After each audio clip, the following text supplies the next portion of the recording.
4 menit selesai. 4 menit membawa jaminan selamat dari siksa kubur. Subhanallah.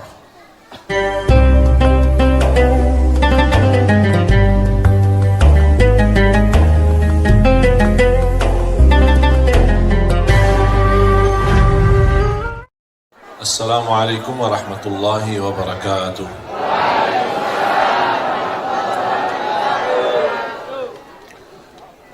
Alhamdulillahi rabbil alamin. Ashhadu an la ilaha illallah wahdahu la sharika lah waliyus salihin. Wa ashhadu anna Muhammadan abduhu wa rasuluhu as-sadiqul amin. Allahumma salli wa sallim wa barik ala sayyidina Muhammad wa ala alihi wa sahbihi wa man tabi'ahum bi ihsanin ila yaumiddin. Allahumma 'allimna ma yanfa'una wanfa'na bima 'allamtana wa zidna 'ilman wa tuqa. Alhamdulillah, syukurillah, masih diberikan oleh Allah kemudahan melanjutkan perjalanan safari dakwah dari bulan suci Ramadan kemarin. Dan safari dakwah tahun ini dikhususkan untuk Jawa Tengah dan Jawa Timur, karena tahun kemarin kami safari dakwah di daerah Papua, kemudian di Kalimantan, dan sebelumnya di daerah Sulawesi sampai ke Palu. Dan tahun ini terpilih safari dakwah di Jawa Tengah dan Jawa Timur, mulai dari bulan suci Ramadan sampai insyaAllah Hari Raya Idul Adha. Sebab safari dakwah ini dan kepentingan untuk umat, kemaslahatan untuk umat, dan kepentingan untuk program Al-Quran, saya memilih untuk mengutamakan safari dakwah bersama jamaah di Jawa Tengah dan Jawa Timur, dan tidak berangkat haji tahun ini. Saya menunda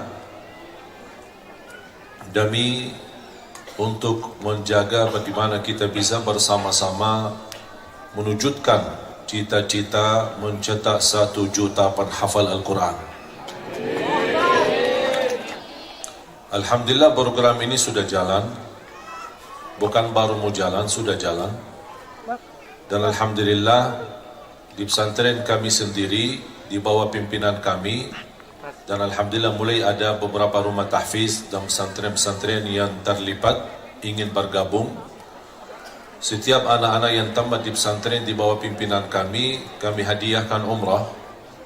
Dan tujuan itu bukan hadiah umrah sebenarnya, tapi tujuannya ketika sudah tamat hafal Quran 30 juz, bukan juz 30, kami ingin mempertemukan anak-anak penghafal Al-Quran untuk langsung berhadapan bersama Imam Besar Masjidul Haram, Imam Besar Masjid Nabawi, untuk disetor hafalannya, supaya kami mendapatkan reaksi dan respon apakah bacaan yang dibawa binaan-binaan kami benar, sah, sesuai bacaan Nabi Muhammad sallallahu alaihi wasallam. Baru kami memberikan namanya ijazah dan sanad. Apa itu ijazah dan sanad? Yang ada urutannya sampai kepada Rasulullah sallallahu alaihi wasallam. Jadi metode Madinah yang kami jalankan selama di Indonesia ada 5 tahap. Yang pertama, belajar Al-Quran dari huruf. Perbaiki huruf baru bisa lancar perbaiki bacaan. Yang kedua, sempurnakan tajwid. Yang ketiga, mengindahkan suara, walaupun sebelumnya suara kita membuat orang lain sakit kepala. Yang keempat, menguatkan murajaah hafalan, karena tidak boleh hafal tanpa diulangi hafalannya. Ada sistem bagaimana cara mudah mengulangi hafalan di luar salat maupun di dalam salat, sunnah qabliyah, ba'diyah maupun salat wajib. Ada sistemnya. Terus baru yang terakhir, kalau sudah melalui 4 tahap ini, baru masuk ke tahap inti, adalah membaca Al-Quran di dalam salat maupun di luar salat sesuai bacaan Nabi Muhammad sallallahu alaihi wasallam. Bagaimana cara suasana mengucapkannya, Bagaimana SAW memberhentinya dalam saat membacanya, di mana wakafnya, bagaimana cara menhayati ayat-ayatnya, itu ada ilmunya. Makanya kalau sudah bisa lulus dari 5 tahap ini, baru diberikan namanya ijazah dan sanad, membenarkan bacaannya dan mengizinkan orang tersebut untuk menyebarkan belajaran Al-Quran untuk umat dan dimanapun dia berada. Makanya tujuan kami Bapak Ibu bukan melahirkan para penghafal Al-Quran tapi kacau bacaannya atau tidak benar bacaannya. Banyak sekarang muncul para hafiz tapi salah bacaan. Jangankan salah baca, Al-Fatihah aja masih keliru. Bagaimana dia bisa menghafal? Karena memang ada beberapa tempat yang mengejar hanya jumlah hafalan. Benar tidak masalah, yang penting hafal, itu aja. Dan itu tidak dibenarkan oleh agama kita. Bahkan kata guru-guru dan ulama kami, tidak dibolehkan, bahkan hukumnya haram menghafal Al-Quran tapi dengan dasar bacaan yang salah. Itu tidak dibolehkan.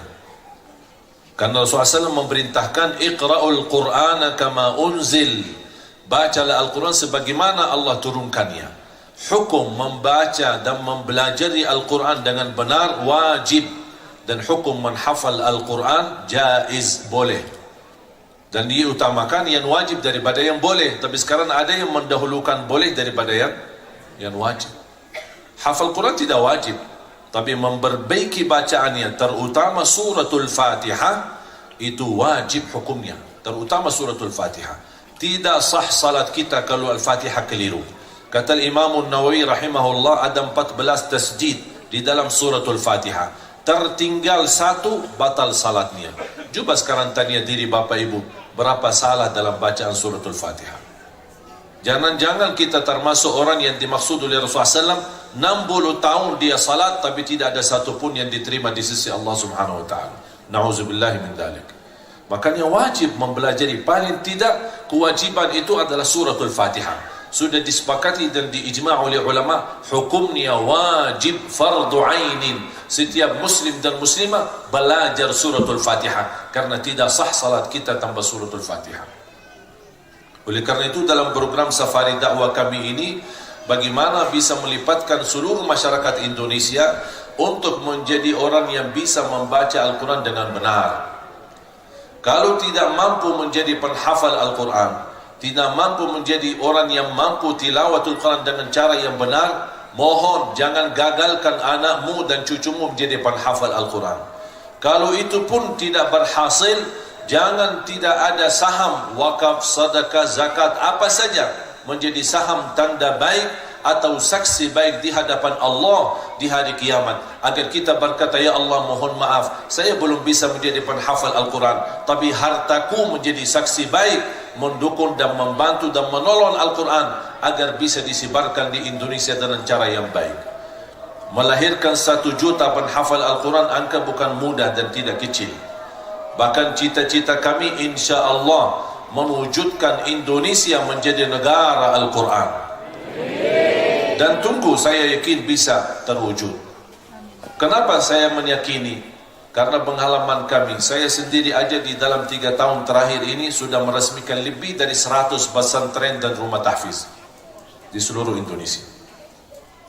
Itu menunjukkan belakangan ini alhamdulillah perkembangan Al-Quran jauh luar biasa di Indonesia dibanding di Arab. Di Arab malah mundur belajaran Al-Quran.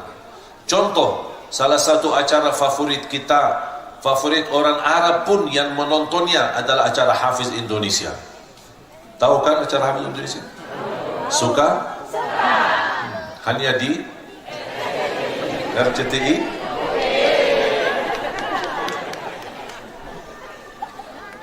Kita membawa acara Hafiz Indonesia sudah alhamdulillah 6 tahun berturut-turut menjadi acara yang terbaik selama bulan suci Ramadan dibandingkan seluruh acara agama.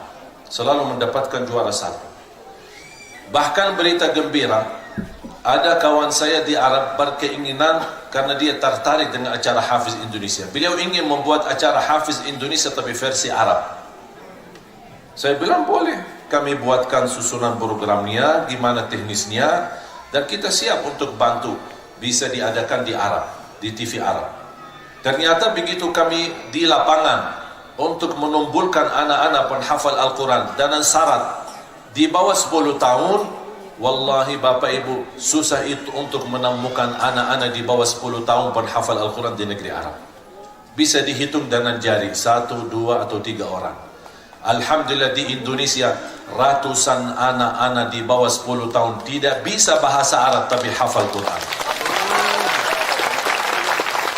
Wallahi, itu bukan kelebihan, tapi karunia dari Allah Subhanahu wa Ta'ala. Wajib kita syukuri. Makanya saya optimis melihat dengan perjuangan anak-anak hafiz Indonesia, insya Allah kalau Makkah dan Madinah sumber kedatangan Islam, insya Allah Indonesia menjadi pusatnya bangkitnya Islam untuk dunia. Kita masih alhamdulillah bisa menggerakkan kota amal. Kota amal di masjid-masjid, di majlis ta'lim, kumpulan infak dan sedekah. Mohon maaf dan saya jujur, sudah di Arab tidak boleh lagi. Kemarin ada aturan pemerintahan, dicabut seluruh kota amal yang ada di masjid-masjid yang ada di kota Madinah. Sudah tidak boleh ada kota amal di masjid, tidak diizinkan. Makanya negeri Arab dan Timur Tengah seluruhnya menghadapi tantangan dan ujian. Sering yang terjadi konflik dan perang saudara. Alhamdulillah Indonesia sebaliknya, lebih maju memperhatikan Al-Quran, lebih maju Islamnya, lebih maju dakwahnya, lebih maju tabligh akbarnya, dan di mana-mana tidak pernah terhalang. Dan mudah-mudahan bisa terus-menerus kita berjuang untuk Islam sampai kita bisa mewujudkan Indonesia menjadi negara Al-Quran. Tunggu jamaah sekalian pengumuman besar. Imam dan khatib salat Idul Fitri dan Idul Adha, seorang penghafal Al-Quran 30 juz, Presiden Republik Indonesia. Saya yakin itu. Kalau tidak pun bisa berhasil, kalau terpaksa saya maju, saya maju. Apa sih salahnya? Sudah di tahun yang ke-11 saya berada di Indonesia, alhamdulillah. Dari tahun 2011 saya menerima penghargaan dan kehormatan yang sangat luar biasa dari Bapak Presiden, Bapak SBY waktu itu, memberikan warga negara Indonesia. Berarti sudah saya menjadi bagian dari rakyat Indonesia. Saya juga ikut pemilu kemarin.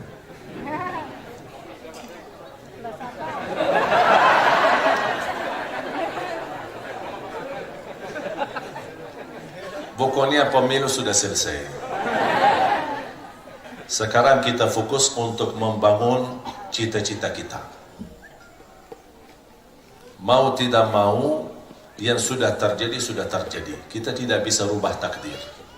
Saya harap dan mohon, jangan terlalu mudah diadu domba di antara kita. Sudah, tidak usah fikir yang sudah terjadi. Sudah lalu, sudah berlalu. Jadikan cerita. Sekarang kita fikir ke depan. Apa yang harus kita lakukan? Kita tidak bisa merubah kondisi dan keadaan kecuali kita mulai merubah diri sendiri. Ada seorang berkeinginan merubah Indonesia, tetapi untuk merubah dirinya sendiri aja gagal. Kira-kira gimana dia merubah satu negara? Makanya kita berubah mulai dari diri sendiri. Selama kita bersama Al-Quran, wallahi terjamin Indonesia aman. Amin. Dekat sama Al-Quran, perhatikan Al-Quran. Sebagaimana kita bersama HP selalu, kita berubah sedikit untuk menjadi selalu bersama Al-Quran. Pertama yang dilihat ketika kita bangun tidur, HP. Terakhir yang kita lihat sebelum tidur, HP. Kita mau kemana-mana bawa HP.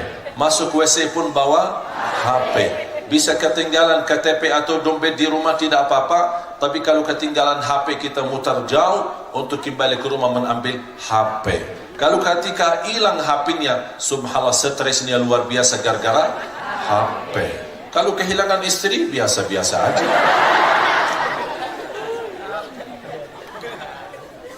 Menurut saya HP musibah akhir zaman.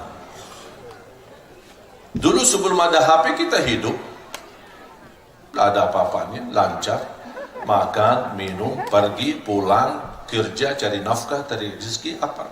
Sekarang coba, jangankan orang yang dewasa, anak-anak kecil sekarang lebih pandai pakai HP, lebih pintar daripada orang tua. Ibu-ibu terutama, kalau dia sudah capek urusan anak, langsung dia buat HP kepada anak. Sana, ini, main game. Makanya habis itu dia, Syekh, ada enggak amalan-amalan supaya anak saya menjadi penghafal Al-Quran? Pertama, jauhkan anakmu dari HP. Itu salah satu syaratnya. Anaknya bawel, tak bisa diam, tak bisa taati, tak bisa nurut. Untuk orang tuanya, langsung dikasih HP. Jadi segala sih dikasih HP. Apa? Dikasih HP. Anak kita cerewet dikasih HP. Nangis dikasih HP. Apa-apa dikasih HP. Lama-kelamaan, pertama anak kita sudah berubah fikiran. Daripada dia berfokus untuk belajar Al-Quran, dia malah memilih main HP. Dan sejarah pendidikan, tidak boleh memberi sesuatu kepada anak kita karena dia meminta dengan cara nangis. Nangis, dikasih, itu salah. Nangis jangan dikasih, biarkan dia nangis. Supaya apa? Supaya dia tertanam. Jangan harap apapun sesuatu yang kita mau, yang kamu ingin dapatkan, jangan dengan cara nangis. Tapi ketika karena kita sering memberi, ketika dia nangis, dia sudah faham. Sistem saya, ibu kalau saya nangis, pasti dia kasih. Dikasih. Oh, sudah hafal dia. Sistemnya sudah terprogram. Psikologi jiwa dalam pendidikan anak-anak tidak boleh memberi sesuatu ketika dia minta dengan cara nangis. Tidak boleh. Supaya nanti terjadi kebiasaan. Apalagi HP. Memang kesulitan kita menghadapi tantangan itu. Di Jepang, tidak boleh anak megang HP. Sampai usia 15 tahun. Ada seorang anak masuk ke toko untuk beli alat game atau iPad atau HP, dilihat umurnya, berapa usiamu? Baru 11 tahun. Dan dikasih. Mana orang tua kamu? Orang tua kamu yang membelikan. Dan orang tua kamu punya kewajiban tanggung jawab untuk kontrol selama anda megang HP atau alat teknologi yang zaman sekarang. Kita sekarang malah serba bebas. Dan itu akibatnya merusakkan akhlak anak-anak kita. Karena semua sekarang serba ada di HP. Fitnah macam-macam, berbagai macam-macam hal-hal yang kita tidak inginkan. Yang kita harap Allah lindungi akhlak anak kita, malah kita membawa sesuatu dalam rumah kita yang merusak akhlak anak-anak kita. Makanya jamaah sekalian, kembali kepada Al-Quran. Kita punya perjuangan yang masih panjang. Dan saya yakin selama kita bersama Al-Quran tidak akan gagal. Allah sudah menjanjikan dalam Al-Quran suratul Waqi'ah ayat 77, innahu laqur'anun karim. Sungguh Al-Quran itu mulia dan memberikan kemuliaan. Apa kemuliaan yang kita dapat dari Al-Quran? Setiap satu huruf kita baca 10 kebaikan. Dapatlah syafaatul Quran. Akan Al-Quran temani kita saat sakratul maut. Al-Quran akan temani kita saat di alam kubur. Al-Quran akan temani kita saat kita dibangkitkan oleh Allah Subhanahu wa taala hari kiamat. Al-Quran akan temani kita saat berjalan, saat hisab. Al-Quran akan temani kita saat kita berjalan di atas sirat menuju pintu surga. Apakah begitu sampai ke pintu surga Al-Quran melepas? Tidak. Masih Al-Quran berkenan temani kita sampai masuk dalam surga. Apakah begitu masuk surga Al-Quran meninggalkan kita? Tidak. Bahkan akan menemani kita sampai naik di darajat tertinggi di dalam surga Allah. Kata Siti Aisyah radhiyallahu anha, jumlah tingkatan-tingkatan dalam surga Allah sesuai jumlah ayat Al-Quran. Oleh karena itu tidak ada yang lebih tinggi daripada Ahlul Quran di dalam surga Allah. Manfaatnya luar biasa. Jangankan kemuliaan di akhirat, diberikan kemuliaan di dunia. Selalu orang penghafal Al-Quran didepankan, biarpun dia anak kecil, dihormati, disayangi, dicintai. Sekarang coba Hafiz Indonesia, subhanallah.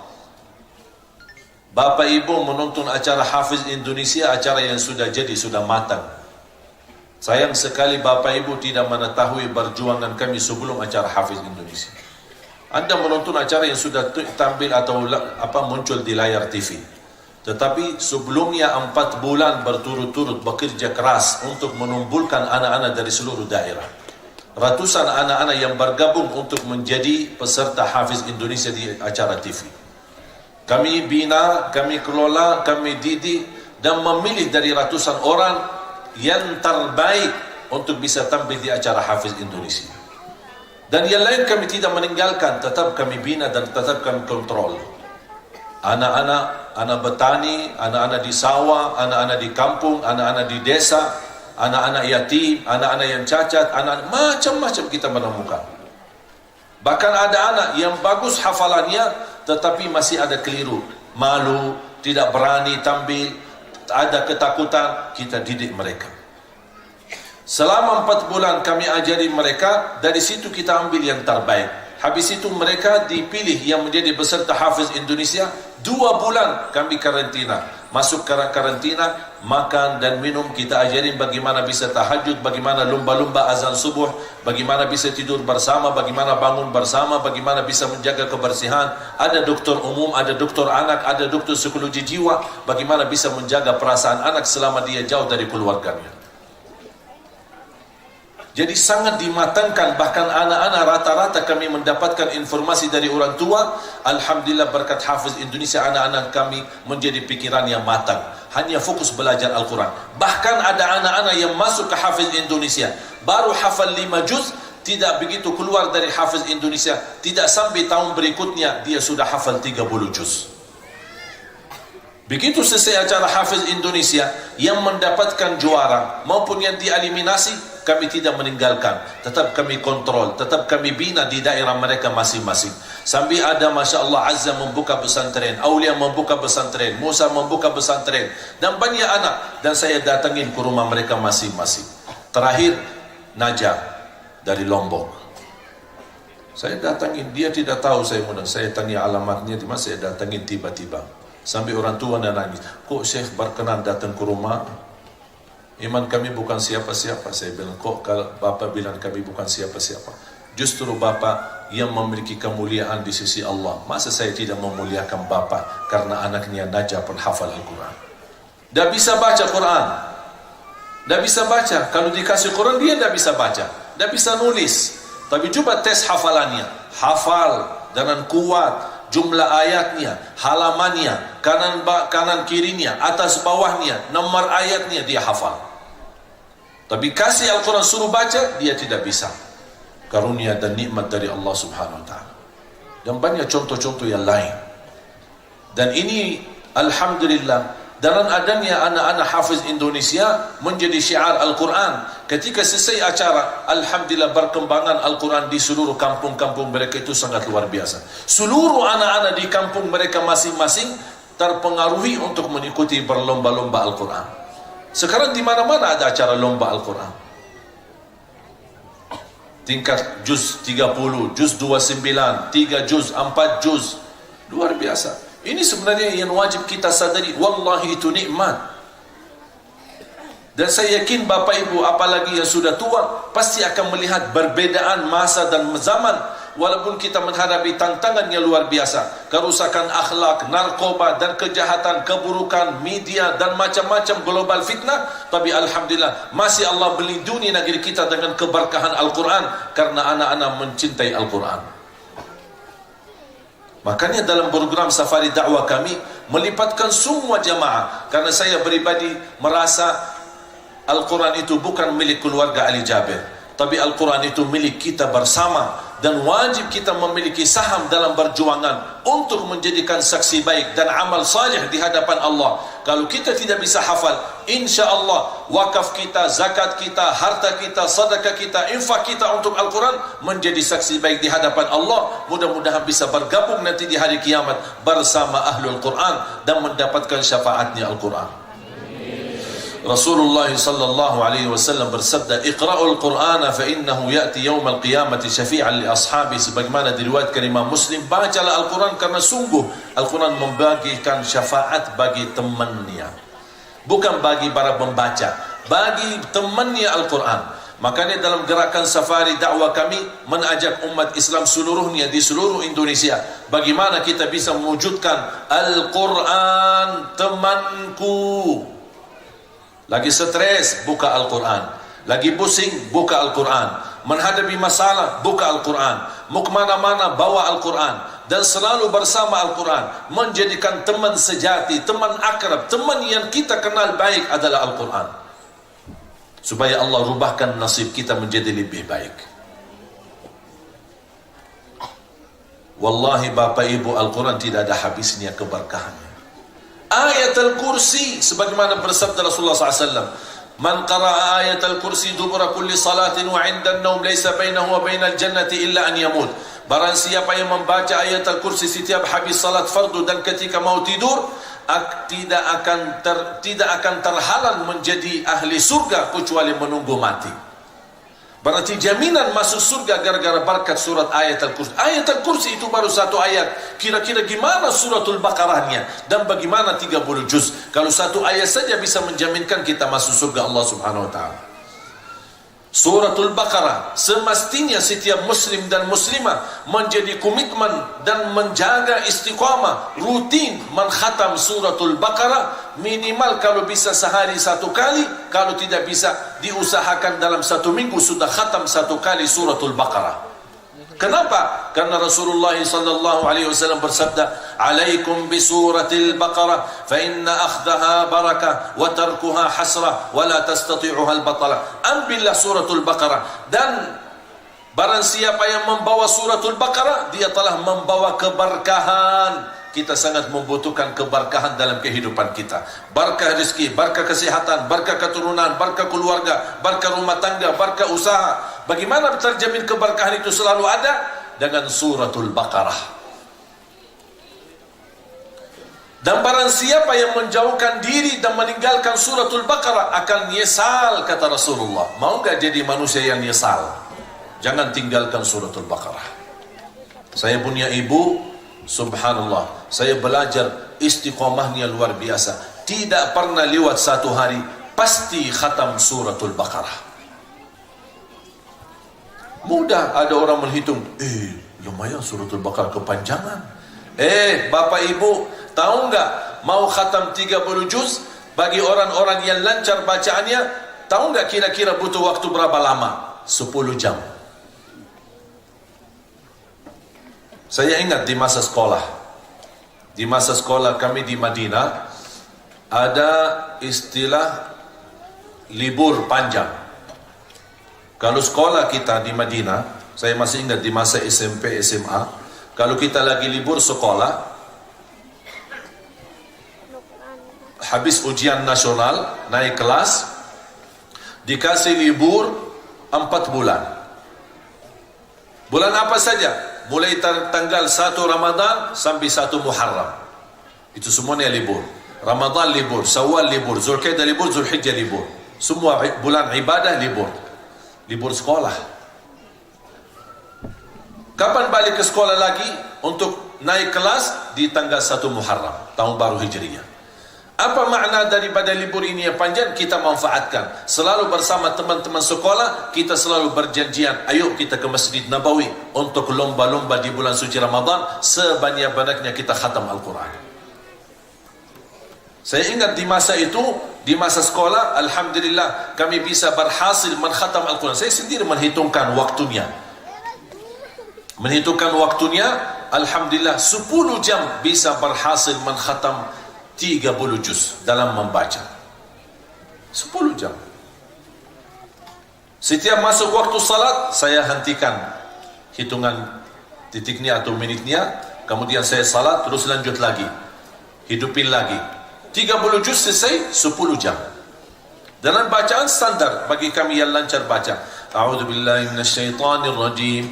Bismillahirrahmanirrahim. Alhamdulillahi rabbil alamin arrahmanir rahim maliki yaumiddin iyyaka na'budu wa iyyaka nasta'in. Ihdinas siratal mustaqim siratal ladzina an'amta 'alaihim ghairil maghdubi 'alaihim waladdallin. Amin. Standar bacaan seperti ini 10 jam. Saya punya teman-teman kelas yang sama-sama subhanallah 7 jam 42 menit berhasil khatam 30 juz. Sekarang banyak orang beralasan 1 bulan, 2 bulan, 3 bulan, bahkan habis 1 tahun tapi dia tidak mengkhatam Al-Quran. Alasannya apa? Tidak tahu. Saya tidak tahu. Imam Syafi'i sendiri setiap bulan suci Ramadan khatam 60 kali. Dalam sehari 2 kali. Mohon maaf Imam Syafi'i, kami di Indonesia memang ikut Imam Syafi'i, cuma ikut fikih saja Pak. Mohon maaf tidak ikut yang lain. Saya menghitungkan kalau standar 10 jam, berarti Imam Syafi'i baca Al-Quran 2 kali khatam, berarti 20 jam.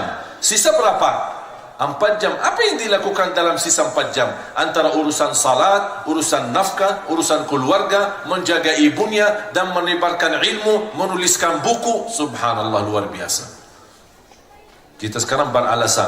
Bahkan ada budaya yang saya tidak suka, adalah orang-orang membuat acara syukuran karena anaknya mengkhatam Al-Quran dalam usianya sepanjang hidup. Katanya 1 kali khatam Al-Quran seumur hidup, bikin acara syukuran. Astagfirullahalazim. Seumur hidup 1 kali sudah bangga. Kemarin saya diundang acara syukuran. Saya fikir tamatan hafal Al-Quran, maka diundang, Pak, kita ada acara syukuran. Bakaran enggak saya datang? InsyaAllah kalau ada jadwal kosong saya pasti datang. Begitu saya datang, dia tunjukkan, ini alhamdulillah anak saya usia 13 tahun sudah khatam Al-Quran 30 juz. Saya bangga sekali, alhamdulillah, Masya Allah, sudah khatam 30 juz. Mau tes hafalannya, kata orang tu, Syekh kayaknya salah faham ya. Khatam maksudnya baca, bukan hafal. Terus, apa maksud dari kami biasa katanya di Jawa, kalau kita khatam Al-Quran seumur hidup 1 kali, bikin acara syukuran. Astagfirullahalazim. Kok dibiasakan kita 1 kali khatam, berarti anak itu tidak berkenan khatam lagi karena sudah bikin acara syukuran. Seharusnya minimal bagi seorang mukmin mengkhatam Al-Quran 1 bulan 1 kali. Itu paling minimal. Minimal itu 1 orang 1 bulan 1 kali. Iqra'ul Qur'ana fi kulli syahrin marrah. Khatamkanlah Al-Quran setiap bulan 1 kali. Mau enggak cara mudah khatam Al-Quran? Mau? Siap kira-kira kalau saya sampaikan diamalkan? Yakin? Siap? InsyaAllah. Bisa? InsyaAllah. Caranya gimana? Quran Madinah, kalau Quran model cetakan Madinah, setiap 1 juz 20 halaman. Kita aturkan setiap waktu salat kita baca 4 halaman. 4 kali 5 berapa? 20, sudah khatam 1 juz. Berarti 1 hari 1 juz, 30 hari 30 juz.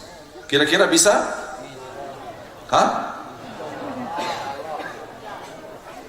Mau lebih mudah lagi? Mau enggak, Bu? Saya kasih lagi lebih mudah. Setiap tiba waktu salat baca 4 halaman. 4 halaman 2 lembar, 2 kertas. Bola balik. Tiba waktu subuh baca 4 halaman. Tiba waktu asar baca 4 halaman dan seterusnya. 4 kali 2, 4 kali 5 sudah 20 halaman. Kira-kira bisa? Hah? Mau lebih mudah lagi? Ya, sana ya mau. Memang orang Indonesia mau yang mudah. Sana ada 1 belakang gitu. Karena saya selama di Indonesia 11 tahun, saya belajar prinsip orang Indonesia. Orang Indonesia dah suka yang ribet-ribet. Mau yang mudah diamalkan, mudah diingat, mudah dihafal dan masuk surga. Itu yang ke belakang, yang sini sampai. Makanya saya bikin buku 20 amalan ringan tapi pahala yang sangat menakjubkan. Karena orang Indonesia mau yang ringan-ringan saja, dia mau yang susah-susah. Makanya ini tak berlaku di Arab tapi laku di Indonesia. Karena orang itu sudah prinsip orang Indonesia. Dah mau yang panjang-panjang, lama-lama ini dah suka. Kalau bisa salat pun jangan lama-lama. Kalau bisa kulhu dibagi 2, terima kasih. Kebiasaan. Makanya kami biasa kalau salat tarawih beda sama salat tarawih kita di Arab. Kalau di Arab lama-lama, panjang-panjang. 1 rakaat itu bisa 2 halaman, 3 halaman. Kalau di Indonesia bisa binsang. Makanya jangan kita berharap bisa panjang-panjang salatnya, apalagi tahajud. Yang rukuknya lama, sujudnya lama. Kita sesuaikan. Budaya di Arab beda sama budaya di Indonesia. Makanya kalau kita sering ke Arab, apalagi bulan suci Ramadan, kita rata-rata lihat orang salat tahajud, yang sujudnya lama, itu rata-rata yang tidur dalam keadaan sujud, itu orang Indonesia. Saya fikir mati, mudah-mudahan husnul khatimah, ternyata ketiduran, kecapean. Ya, kita hormati budaya. Dan saya yakin kalau Syekh Sudais kenal budaya Indonesia, pasti beliau tidak lama-lama salatnya di tarawih di sana. Makanya kita sesuaikan. Ketika saya di Indonesia, saya juga tarawih tapi tidak terlalu lama. Asal jangan sampai tarawih 23 rakaat 7 menit. Itu yang tidak boleh.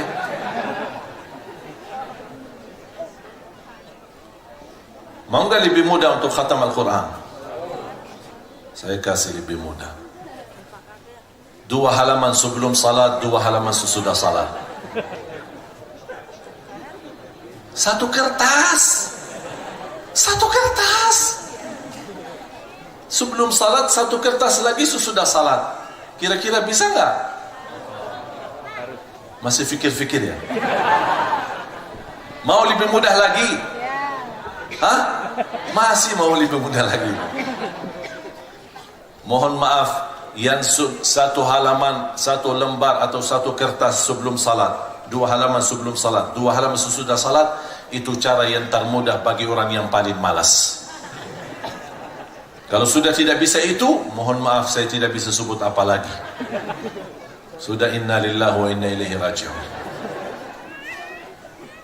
Sayang sekali Bapak Ibu, saya harap kalaupun tidak bisa khatam Al-Quran, mohon paling tidak mulai harimu dengan baca Quran, akhiri harimu dengan baca Quran.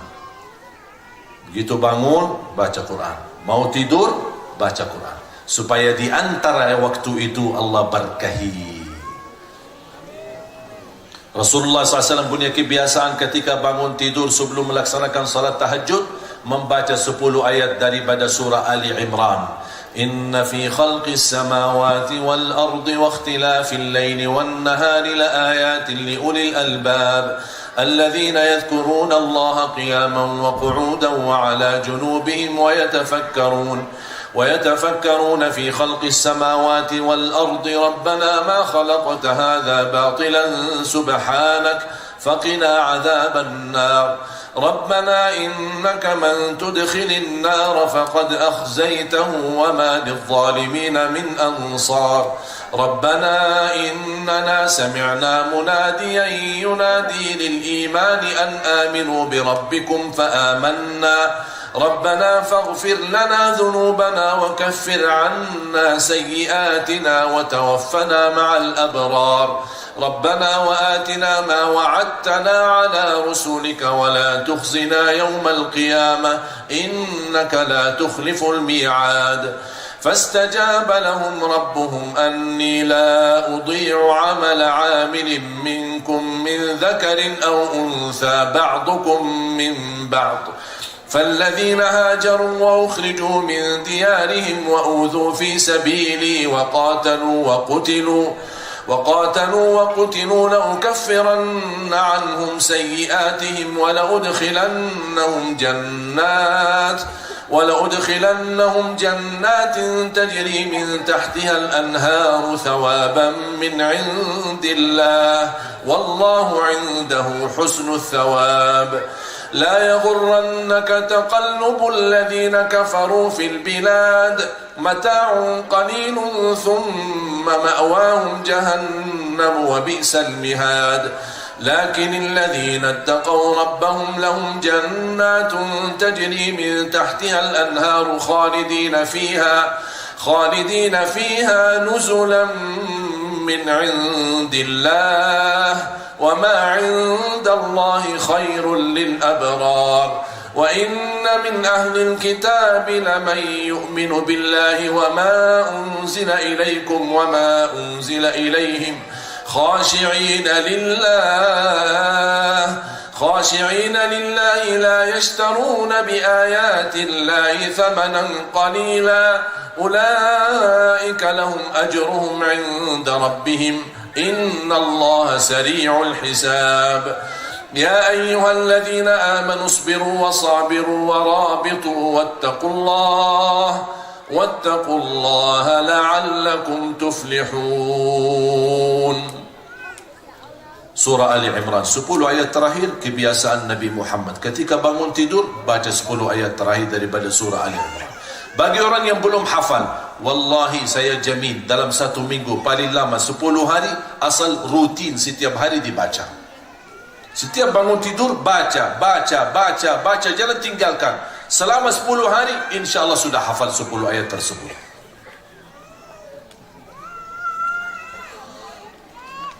Ketika Rasulullah SAW mau tidur, baca suratul Sajadah dan surat Tabarak Al-Mulk.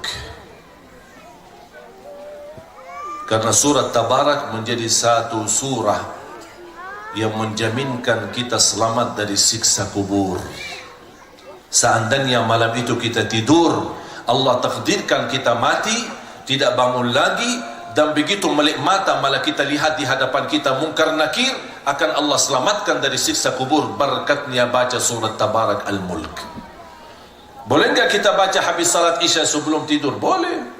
Tidak harus di saat mau tidur. Boleh habis Isya, begitu selesai salat sunnah ba'diyah, baca surat Al-Mulk.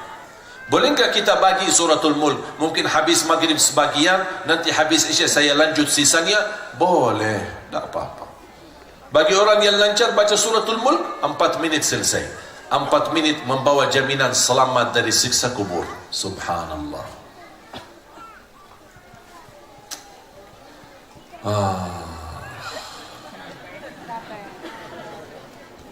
Mohon maaf Bapak Ibu, banyak kesempatan buat kita, tapi sayang sekali sia-sia. Banyak kesempatan. Amalan wallahi mudah, tidak ada yang sulit dalam agama. Tidak ada yang kesusahan dalam agama kita. Tapi yang susah bukan agama, tapi diri kita yang belum bisa istiqomah. Inna Allah la yughayyiru ma biqaumin hatta yughayyiru ma bi anfusihim. Allah tidak akan merubah nasib kita kalau kita belum mau merubah diri sendiri. Kalau kita komitmen merubah, tunjukkan kepada Allah yang luar biasa, Allah akan berikan balasan yang luar biasa. Kalau anda bersama Allah biasa-biasa, akan menjadi balasan Allah juga yang biasa-biasa. Tinggal kita milih. Jangan minta sesuatu yang dahsyat. Ya Allah, tunjukkan kepada aku kun fayakun, sedangkan kita belum bersedia untuk menunjukkan kepada Allah yang terbaik. Kalau kita ingin menunjukkan, kita ingin Allah menunjukkan kepada kita yang dahsyat, pertolongan yang dahsyat, jalan keluar yang dahsyat, terangkat musibah dengan cara yang dahsyat, tunjukkanlah kepada Allah ibadah yang dahsyat. Akan Allah tunjukkan kehebatannya dan kekuatannya, dan kun fayakun bagaimana bisa terjadi. Sebenarnya tidak sulit untuk menghafal Al-Quran, tapi sulit adalah mengatur waktu untuk kita. Sayang sekali kita selalu menjadikan Al-Quran itu, insya Allah kalau saya ada waktu saya akan baca Quran. Semestinya sebaliknya, utamakan dalam waktumu Al-Quran. Kalau ada sisa selain Al-Quran, baru kita urus yang lain. Karena sekarang kebalik. Makanya Al-Quran menjadi sesuatu yang belakangan. Kita cadangkan, makanya selalu rezeki kita jadi belakangan. Selalu urusan kita memiliki hambatan. Kenapa? Karena kita sendiri berhambatan-hambatan dalam Al-Quran. Jauh dari Al-Quran.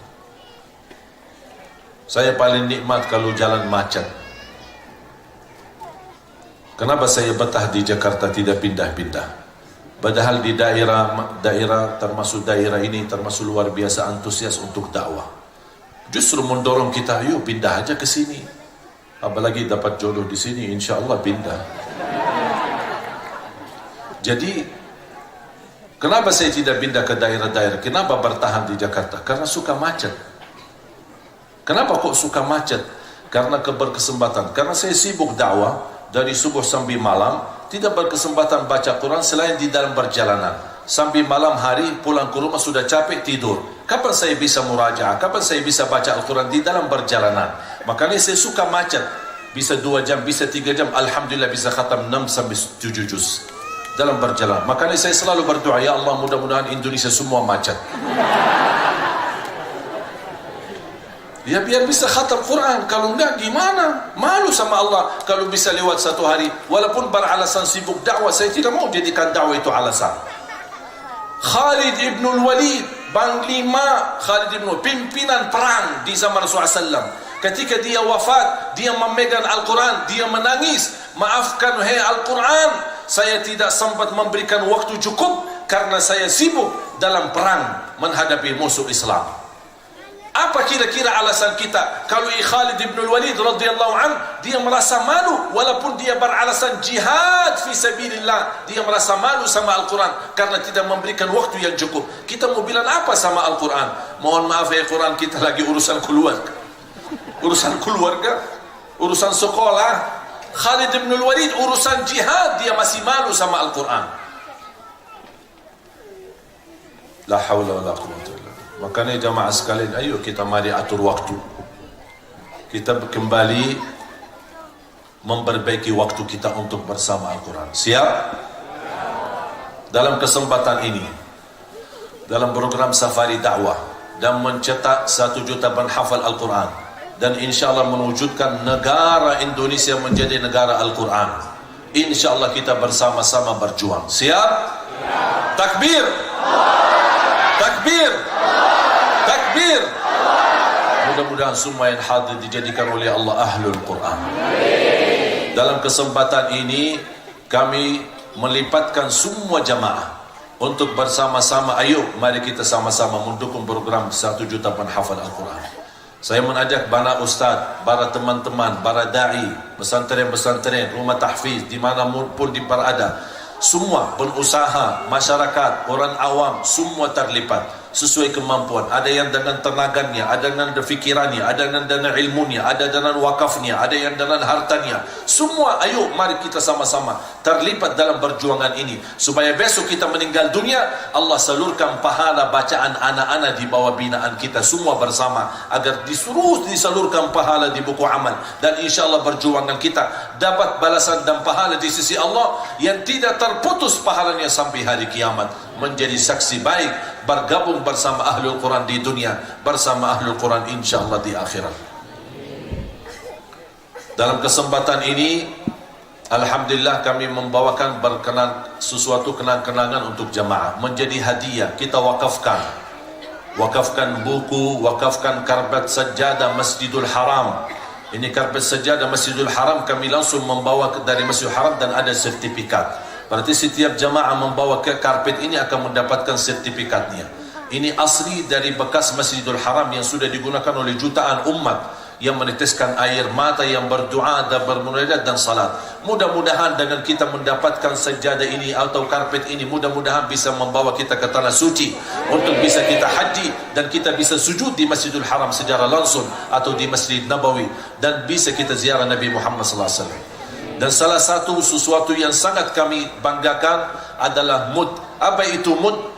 Yang kami tulis di sini ada uswati. Apa itu uswati? Uswati adalah teladanku. Apa itu mud? 4 kali mud ini adalah zakat fitrah. Jadi di dalam fikih ada istilah mud dan sa'. 4 kali ini namanya sa'. Kalau 1 namanya mud. Silahkan bisa anda buka di dalam buku fikih. Untuk ukuran timbangan zakat fitrah bagi mud di zaman Rasulullah SAW, bukan bagi kilogram. Tapi karena mud ini jarang ada di tengah masyarakat, makanya ada fatwa ulama digantikan dengan kilogram. 2,5 kilo sampai kurang lebih 3 kilogram pengganti. Tapi alhamdulillah dengan adanya mud, saya penerima mud ini dari guru saya, dan ini setiap mud ada ijazah sertifikatnya. Anda bisa bergabung dengan mud Nabawi Nabi Muhammad sallallahu alaihi wasallam dalam ijazah itu. Apa maksud daripada mud? Bukan untuk digunakan timbangan atau ukuran zakat fitrah, tapi kita bisa menggunakan buat air wudu, air mandi, buat masakan. Kita bisa ambil beras dan tumbahkan di tempat masakannya, atau ambil sayuran apa saja sebagaimana terbiasa di zaman sahabat Rasulullah SAW. Kata Zaid bin Thabit, kami menggunakan biasanya mud di dalam rumah-rumah kami untuk makan, untuk minum, untuk wudu, untuk mandi, selalu kami gunakan mud karena doa Nabi Muhammad SAW di hadis yang sahih yang diriwayatkan Imam Bukhari dan Muslim, Allahumma barik lana fi muddina wa fi sa'ina. Ya Allah berkahi mud kami, ya Allah berkahi sa' kami. Kata ulama, insyaallah dengan membawa mud ini yang sudah dipakai oleh para sahabat yang meniru Nabi Muhammad SAW dan menjadikan contoh, kita hidupkan sunnah Rasulullah, kita meniru para sahabat Rasulullah SAW, dan juga kita meraih keberkahan dalam rumah kita dengan berkat doa Nabi Muhammad SAW. apalagi kita dapat ijazah dan sanad yang sertifikatnya urutannya sampai kepada sahabat Rasulullah SAW menggunakan mud Madinah atau mud Nabawi. Dan ini betul-betul sudah diukur dan sudah diijma' oleh ulama Ahlus Sunnah di India dan di Pakistan dan berbagai ulama di Mesir dan di Yaman termasuk di kota Madinah. Mereka sudah habis sekian tahun mempelajari bagaimana bisa mengukur mud yang ada di zaman Nabi Muhammad SAW dengan panjangnya, lebarnya dan tingginya dan dalamnya dan di luarnya betul-betul sesuai yang ada di dalam sanad yang kami raih daripada guru kami. Dan alhamdulillah bisa kami wujudkan di Indonesia pertama kali menggunakan mud Nabawi, sebagaimana kata Imam Maliki, mud Madinah untuk membawa keberkahan dalam rumah kita untuk kita gunakan dalam sehari-hari kita. Saya kalau minum air pakai mud, kalau minum baki maudu baki mud, kalau mau mandi pun baki mud. Kenapa? Ingin pertama menghidupkan sunnah Rasul, yang kedua meniru para sahabat Rasul, yang ketiga ingin mendapatkan berkah doa Nabi Muhammad, ya Allah berkahi mud kami. Makanya ini kita bawa dalam safari dakwah. Mohon maaf, ini bukan jual beli karena tidak ada di pasar, tapi kami khususkan dalam bergerakan dakwah. Segala orang-orang yang berinfak untuk mendukung program 1 juta penghafal Al-Quran, insyaAllah kami hadiahkan mud ini bersama sertifikatnya. Mudah-mudahan menjadi keluarga besar mud Nabi Muhammad sallallahu alaihi wasallam.